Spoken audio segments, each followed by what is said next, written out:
Emily Harper lived the kind of life people from small-town Vermont would quietly admire. She was 35, married for 7 steady years to Mark, a man who never missed a mortgage payment, always mowed the lawn on Sundays, and told her he loved her before falling asleep every night. Their life was neat, respectable, predictable. A golden retriever named Jasper greeted her at the door.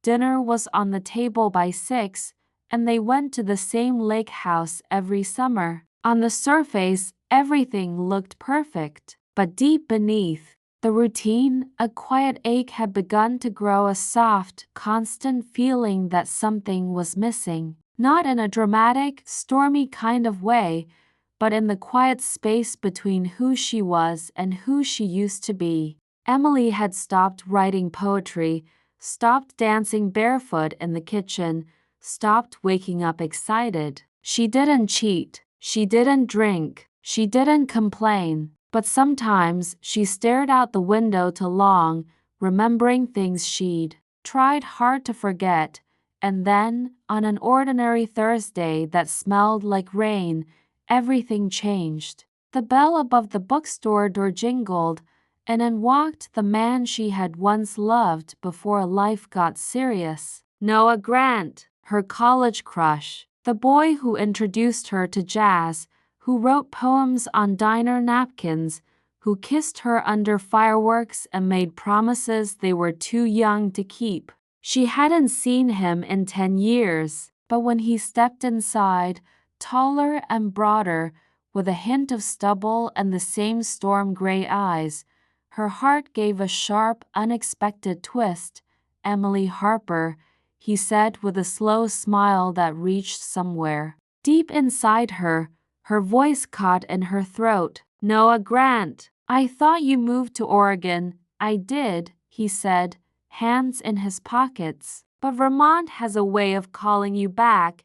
He didn't say you, but she heard it anyway. They talked like old friends, like no time had passed. She poured him coffee, and he told her about working with writers, about his sister's wedding, about how he still couldn't drink decaf. She laughed more in that hour than she had in weeks, and for a moment, she wasn't Mrs. Harper, the wife, who packed lunches and folded socks. She was Emily, the girl who once believed in wild, messy, passionate love. Then it happened. He reached for a book at the same time she did, and their hands brushed. It was nothing, just a second, but that second sank into her skin like heat under the surface. She pulled her hand back, heart racing. Did he feel it too? His eyes met hers. There was no apology, no explanation, just silence filled with everything.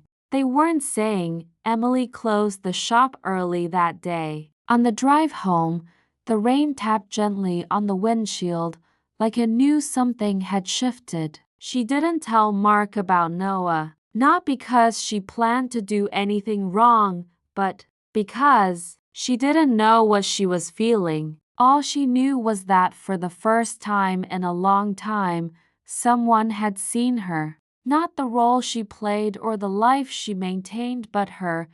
That night, as Mark wrapped his arms around her in bed, she stared at the ceiling, thinking about Noah's eyes, his voice, the way her name sounded when he said it. It had only been a look, but it was the kind of look that should have meant nothing, and yet it meant everything. Emily didn't plan to see Noah again so soon, but when he sent a message 2 days later, asking if she wanted to catch up over coffee, her heart betrayed her before her head could catch up. She stared at the message, telling herself it was harmless. Friends reconnect. People have coffee. Still, her fingers trembled when she typed, sure. Tomorrow? The next morning, she stood longer than usual in front of the mirror, changing her blouse twice, curling her hair just a little. She wasn't dressing for him, at least. That's what she told herself. But when she walked into the quiet cafe tucked near Church Street in downtown Burlington and saw him waiting with 2 lattes and that easy smile, something in her chest stirred. Something soft, forgotten, and dangerous. They sat in the corner, where the sunlight spilled gently across the table, and it felt strangely intimate. Noah hadn't changed much. He was older now, like her, wiser, maybe, but still carried that quiet charm that made her feel like she was the only person in the room. They talked for over an hour, about work, about life, about books and music and things that felt oddly familiar. And somewhere between laughs and sips of coffee, Noah leaned back and looked at her with that calm, observant way he always had. "Are you happy?" he asked gently, like he wasn't trying to break anything, just touch the truth. Emily paused, fingers wrapped around her cup. It was a simple question, but it landed like a stone in her stomach. "I am," she said. Then, after a breath, mostly. The word hung between them, soft and sharp. She hadn't meant to say it. She hadn't meant to be that honest. Noah didn't press her. He only nodded, his gaze thoughtful. "You used to write," he said, changing the subject just enough. "Poetry, I remember. Do you still?" Her lips parted, then closed. She shook her head slowly. "No, I guess I forgot how." He smiled, a little sad. "Then you should remember." She looked at him, really looked at him, and it hit her Noah wasn't just a man from her past. He was a mirror to a version of herself she had quietly buried under carpool schedules and laundry baskets. With him, she didn't have to be the responsible wife or the perfect neighbor. She could just be. And that was more dangerous than she wanted to admit. As she stood to leave, Noah walked her to her car. The goodbye was simple, a smile, a thank you, a promise to stay in touch. But when his hand lightly touched her lower back as she opened the car door, her skin lit up like it remembered something her mind had tried to forget. It wasn't a flirt. It wasn't a move. It was instinctual, natural, and it left her breathless.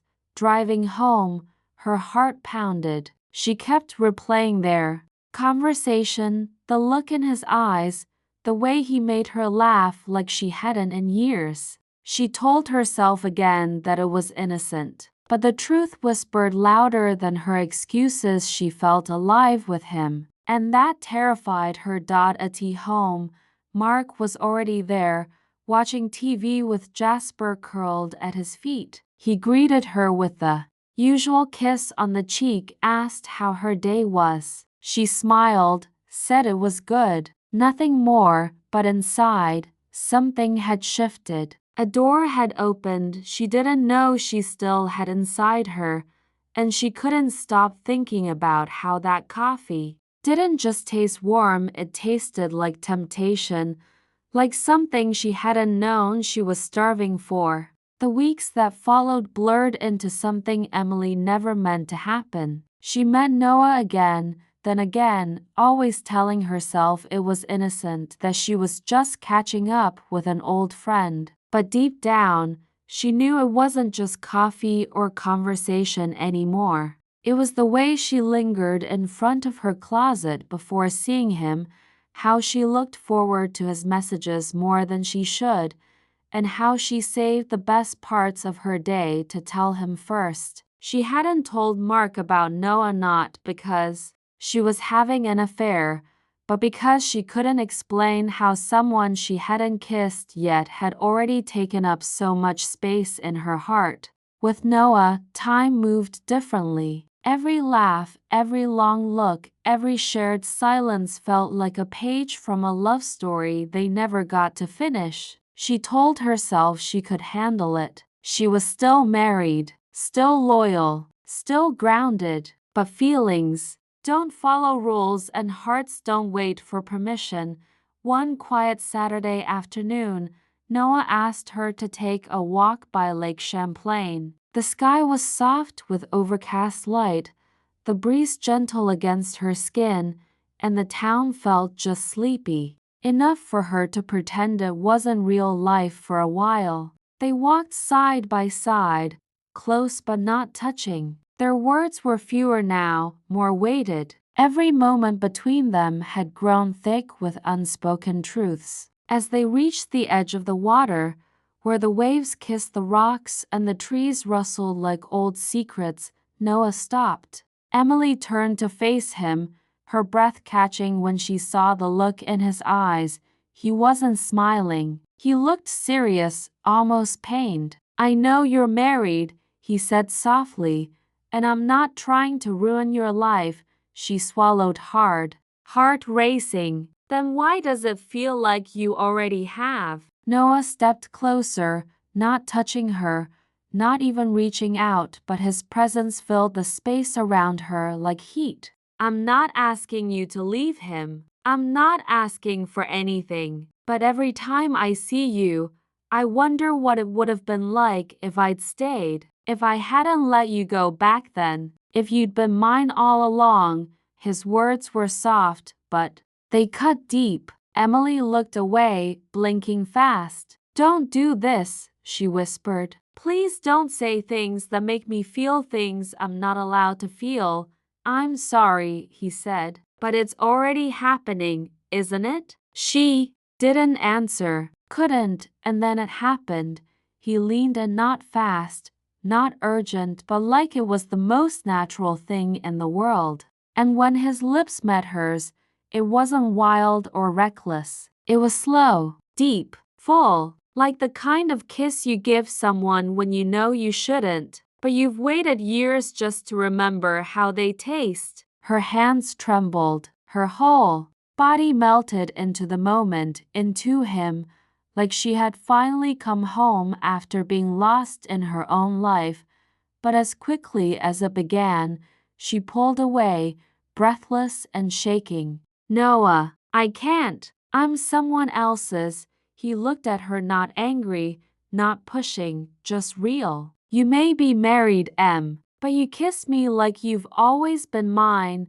Those words haunted her all the way home. She didn't tell Mark where she'd been. She didn't sleep that night. Every time she closed her eyes, she felt Noah's lips, Noah's truth, Noah's warmth. The guilt was heavy, but the longing was heavier. She was torn, completely, between loyalty and desire, between her past and her present, between who she was and who she could have been with him. And now, she couldn't undo what had happened. Because that kiss didn't feel like a mistake. It felt like home. Emily had never felt more divided than she did in the days after the kiss. The guilt sat heavy in her chest like a weight she couldn't shake, but so did something else, something warmer, more dangerous. That kiss with Noah had opened a door she thought was long sealed shut, a part of herself she hadn't visited in years. And now that it had been awakened, she couldn't simply close it again. At home, she went through the motions, cooking dinner, feeding Jasper, sitting beside Mark during movies she wasn't really watching, but inside, her thoughts were with someone else. She started writing again in a small leather notebook, pouring out feelings she couldn't say aloud. The words came fast, like her soul had been waiting for years to be spoken to. One afternoon, Mark found the notebook. He didn't yell. He didn't accuse. He just sat beside her, holding it in his hands, eyes tired. "Are you in love with him?" he asked, his voice quiet and honest. Emily looked at him, tears rising to her eyes, and said the truth she couldn't avoid anymore. "I don't know, but I'm not in love with myself in this life."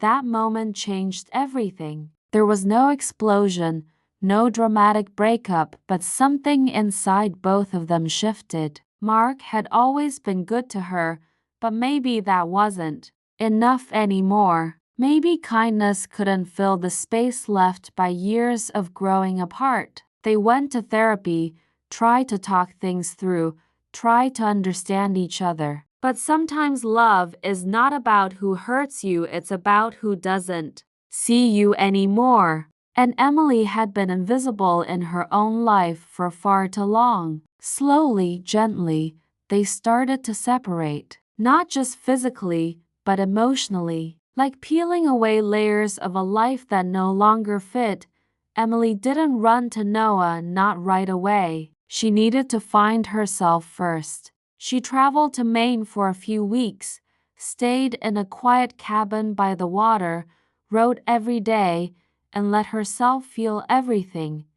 The pain, the regret, the hope. She wasn't looking for someone to save her. She was trying to remember who she was. Before the world asked her to be someone else, months passed. Then, one chilly spring morning, she returned to Burlington. She hadn't spoken to Noah since that day by the lake. Part of her had been afraid of what it would mean to want him fully, afraid of what it would mean if he had moved on. But something in her heart told her it was time. She walked to the bookstore where they first saw each other again. He wasn't there, but an hour later, as she sat outside sipping coffee and thinking about how life unfolds in the most unexpected ways, she heard his voice behind her.